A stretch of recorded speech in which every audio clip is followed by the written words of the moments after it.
Here for the change? You're here for the change. I have lots of new friends. So let's dive in on taking our change to the next level, shall we?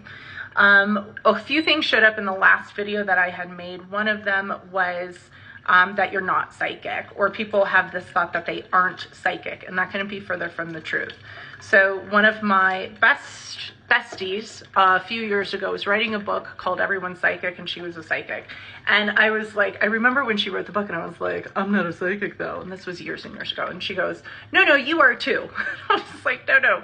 And she actually explained out to me that psychics aren't just clairvoyants who see things, claircognizants who like predict the future, or clairaudience who hear things. There are actually people like you and I who feel or know things. And that was what changed everything on my trajectory for my own healing journey, my own spiritual practice, and also in my business. So this was probably like 10 years ago, I think now. And what I realized in that moment was I'm a knower. And so if you look at my background, it was very I was mathematically inclined. I was very smart as a kid. And so my brain works on a whole different level, and I actually just know things. And those things that I just know with no background information, like I couldn't prove everything to you, I would just know things. Those are the things that my higher self is talking to me through my knowing. And so if you're one of those type A analytical people and you love spreadsheets like I still do, then you may be a knower. Now the other one is a feeler, and the feelers usually have like a gut sensation, or they feel something in their body. I actually don't have that one a lot. I can feel other people's ailments when I'm doing healing work, or if somebody's around me, I can feel them, but I don't feel yeses and nos in my body. I never have like a gut feeling on something. That's more like, for me, it's just guess. TMI, but I feel like we're all friends. So like, that's all good. Now, to develop these gifts is actually to trust that you have these gifts. So I know people are asking for resources. There's links in my bio where I have lots of resources. I always say start with meditation and start with calming your nervous system. So it doesn't matter what work I'm doing with any of my clients.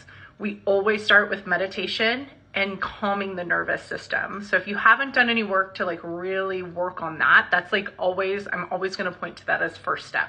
If you need help with that, I have resources. Okay. But so you start honoring that you have these gifts. So I had so many people say in my comments that like, oh, I'm not psychic, or I'm not psychic, I'm not intuitive. And like, that's where you start to give up your knowing for somebody else's knowing. And that's where we get confused. And that's where the energy gets misplaced.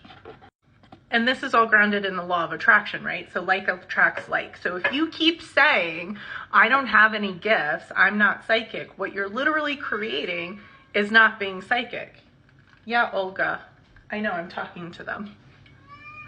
She has things to say. So step one in creating your reality is to consistently say the things that you want to have and the things that you know to be true or that you're creating. So you have to stop saying you're not psychic or intuitive.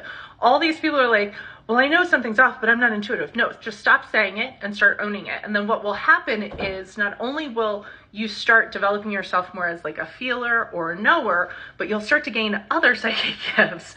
So for me, now I have dreams, or I can see particular things. And then I started smelling energy. Not awesome, but definitely a gift if you're into that kind of stuff. So everything's creating your reality. Your thoughts, feelings, and actions are creating your reality. Your belief systems are creating your reality. And if you want to change your reality, then we have to go to the point where we change your thoughts, feelings, actions, and your belief systems such that we can change your reality. Now here's where we get stuck, okay? Because that sounds really simple. You're gonna say, well, I want more money. You have to deal with the fact that you don't believe you have money now, okay? So just like we wanna change something big on a political scale, the simple work here is just as important, okay? Just as important. And there's two parts that you want to work with. The first one is like, yes, your ego wants something. Your ego desires something. I want lots of things. I want the knight in shining armor to come in and like take care of everything. That is not what my soul has incarnated for.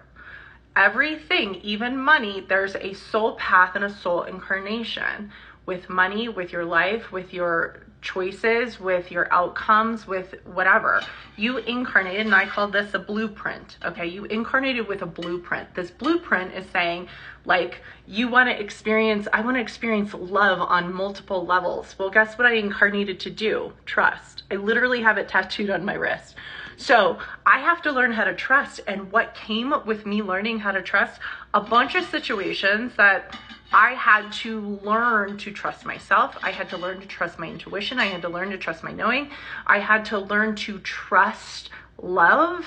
I had to learn to trust these things. That is all part of my path. And so I have been through probably some of the most horrific things that anybody has gone through on the other side, still trusting. And that is a feat. And that is part of my soul path, okay? So I also incarnated to experience all these things such that I could teach and guide others. That is also part of my soul path. So the last thing that I really want to leave you with is there's this inconsistency of like wanting everything to feel good and then also wanting, like, we incarnated to go through some sort of soul evolution, and change from what I know of people never feels good. And I think I said this in my last video. There is not, even people who pay me lots of money to work with them, I will tell them what to do and they do not do it, right? And sometimes I've even had people tell me they want to hit rock bottom before they're going to make a change. And so the change that we're experiencing as a collective that we need to get through, that we need to embark on, that we need to look for, that we need to do on our own, we've just been too comfortable. And so that's our ego. That's our ego. That's our personality. That's our human self, just wanting to be comfortable, wanting it all to be easy. And the soul is like, well, I don't really care about ease and I don't care about comfort. I came here for like some change and like a shakeup. And it's so funny too, because I was talking to my clients the other day and I was like, how many of us really love drama? You know, and you like raise it, you're like, oh, I love watching a good series. It's like, I like the drama. And you're like, oh, but I don't want to experience any drama. That's not what I want, you know, but you like it. And so you have to come to terms with like, we actually kind of like a good movie show. We like a season finale. Do you know what I mean? And so coming to terms with like what the soul has incarnated for, along with like what we desire and what will we surrender to? Meaning like, am I going to surrender to being the change? Am I going to surrender to doing something that's uncomfortable? Am I going to surrender to getting out of my comfort zone in order to make this change? And that's really where I want to leave you. So I love all of my new followers and the new conversations we're having. I do have resources. Again, I always say start with meditation. We have an online community that we also communicate with. If you are interested in working more deeply on this level, so this is like deep energetic level, just to give you some background, I have worked with masters from around the world for the last 15, 20 years inside of my craft of training people in the law of attraction.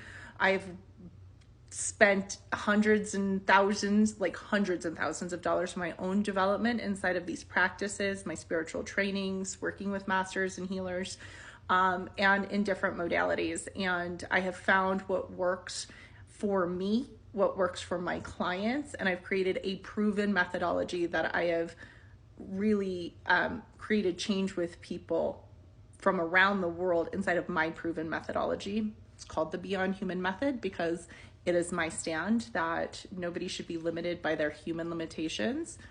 We incarnated to have fun and live beyond the human limitations, and maybe now's the time. So if any of that sounds good to you, you can always DM me, reach out to me, and we can chat about like working together, whatever your path is. I'm just here for the collective. I'm here for the change, and I'm here because I love you. Happy Thursday, friends, and welcome to the party.